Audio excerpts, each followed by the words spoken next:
Is this going to be the year you stop making excuses? I can't, I'm too old, I'm too young, I'm too fat, I'm too thin. I can't, right? I can't. I hear this all the time. All the reasons that you can't do something. Don't tell me you can't. Don't give me excuses. What's the reason you've given yourself why you can't be successful and you can't be better? There are people out here that could be more successful, but you have thought your way into a depression. You have thought your way into gravitating and moving into the direction of anything and anybody that's negative. Everything about your life that you've decided that you want it for yourself is so negative, but yet you're expecting to produce positive results. And it doesn't stop if you don't make it stop. So recognize the excuses are not valid. They aren't. They're trumped up. They're conjured up. They're fabricated. They're lies. And how do you stop the lies? You stop the lies with the truth. And the truth is, you have time. You have the skill. You have the knowledge and the support and the willpower and the discipline to get it done.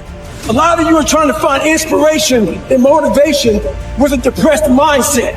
You're depressed because you're not doing it with yourself. You don't find inspiration by not living in the grip of life. You need to live in the grip of life to find inspiration. Put challenges in front of yourself. When you put a challenge in front of yourself and you attack it, that's when you find inspiration. If you want all these things in life and you're just thinking that by some miracle of life it's going to magically happen, you got to wake up. The only way to get what you want in life is to get to work and go and get it. To look at all your adversity and all the excuses square in the face and push yourself out of your comfort zone to achieve what you want. I'm not going to allow things that I have no control over to control me. The only way to go about doing the work is get raw. It gets intense. Get angry and aggressive and make it happen for yourself. These test days, guys, these are the days that test your qualities. They test your characters. They test who you think you are. They test your fortitude. They test your endurance, your discipline, your grit, your dedication, your determination, your mental toughness, your character. Everyone wants to feel like a winner. And feeling like a winner requires that you win. You get the feeling of the winner by completing a task 100. When you do this repeatedly, eventually you develop the habit of completing the tasks that you begin. When this habit of task completion locks in, your life will begin to improve in ways that you cannot today imagine. In psychology, the reverse is always true. The incomplete action is a major source of stress and anxiety. In fact, much of the unhappiness that people experience is because they have not been able to discipline themselves to follow through and complete an important task or responsibility. If you have ever had a major assignment that you have been putting off, you know what I am referring to. The longer you wait to get started on an assignment, and the closer the deadline approaches, the greater stress you experience. It can start to keep you up at night and affect your personality. But when you finally launch into the task and push it through to completion, you feel a great sense of relief and well-being. It is almost as if nature rewards you for everything that you do that is positive and life-enhancing. At the same time, nature penalizes you with stress and dissatisfaction when you fail to do the things that move you toward the goals and results that are important to you. Pick something, right? Pick something, a nameable goal, and then try to implement it. And what'll happen is you'll learn a lot by trying to implement it. And one of the things you might learn is what a slightly better goal might be.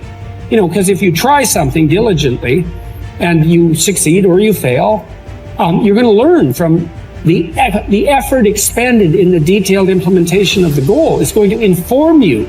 It'll also transform you physiologically. It does that at a very basic level, neurophysiological level. You will be slightly different as a consequence of the attempt. And what that'll mean is that the next goal you pick will be a little more suited to you. And so it's this kind of pathway, right? It's like maybe the goal you should be attaining is here. but you don't know that because you're clueless, and so you aim there.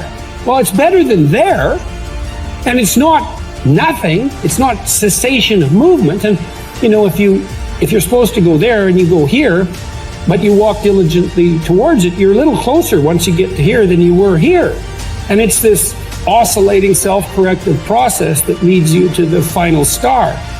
And you have to be willing to engage in erroneous experimentation to manage that, but it is a self-correcting process. And so one of the things I always talk to my clients about is, well, let's try something, you know, and we'll reserve to ourselves the right to alter our trajectory.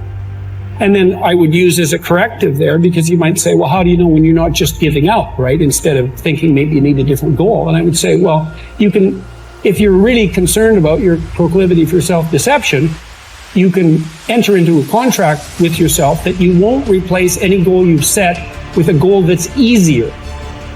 And so you can switch your goal, but it has to be a little harder so that you check yourself against that tendency to withdraw and avoid and be self-deceptive. And that works like a charm. And if you do that with some degree of diligence, your goals will get better and more attainable, and you'll get happier too, because you don't experience happiness except in relationship to a goal. And that's really worth knowing. You know, and that's another thing to think about too. If your life is meaningless, well, you're not pursuing a valued goal. I mean, you might be depressed too, and sometimes that can be like an illness, you know, or something that is really wrong with you. But a good rule of thumb is that if you find no joy in life, there's a very low probability that you're pursuing a goal that you regard intrinsically, like in the depths of your temperament, as worthwhile. And that's technically true, because we do in fact experience most of the positive emotion, let's say, that's associated with emotions like joy. We experience that in relationship to a goal. So, well, then you want to find a goal that regulates your negative emotion and that brings you a certain amount of positive emotion and that expands your competence as you pursue it. And you will experience that as meaningful. That's really what meaning signals. The meaning signals you're doing all those things. You say, well, that's not real. It's like, don't listen to the semantic chatterbox so much, right? There's levels of you that are far wiser than that. And you can watch what happens to you instead of noticing what you think. The way that you develop courage and confidence is with knowledge and skill. Most fear and doubt arises out of ignorance and feelings of inadequacy of some kind. The more you learn the things you need to know to achieve your goals, the less fear you will feel on the one hand, and the more courage and confidence you will feel on the other. Think about learning to drive for the first time. You were probably extremely tense and nervous and made a lot of mistakes. You may have driven erratically and been a danger to yourself and others. But over time, as you mastered the knowledge and skills of driving, you became better and better and better, and your confidence increased. Today, you can quite comfortably get into your car and drive across the country with no fear or worry at all. You are so competent at driving that you can do it well without even thinking about it. The same principles apply to any skills you need to learn to achieve any goal you can set for yourself. There's some times where the mind gets overwhelmed and you cannot slow it down. But by these certain tools I developed, by not allowing your mind to get away from the moment. You have to think about the exact moment that you're in. But I saw when I was younger, the moment became too big. When it became too big, I spazzed out and I would quit. But now I don't think about even like an hour from now, I'll be eating. I don't even go there. Because then your mind, no, we must embrace this, because now you have to be a leader in this moment. It's not about you just getting through it. I had 5 guys, 6 including me, in my boat crew. Now I was the boat crew leader. So now another trick is this: if you don't think about yourself, there's no pain. Which can also lead to pain later on in your life. But in these moments when you're struggling, if you are a true leader and you're worried about your men or women beside you, your mind doesn't care how cold you are anymore. Your mind's only worried about taking care of the men and women beside you. So I started realizing, man, if I take care of these cats and I let them right in the worst moments, my mind is no longer thinking about, you're miserable, David Goggins, get the hell out of here. You're thinking about, how is John? How is Andy? How is Sam? How is Pete? How you guys doing? You're not thinking about me. So there's so many things you can do to get outside your own head to then allow your body to just be like, hey, we're just a machine.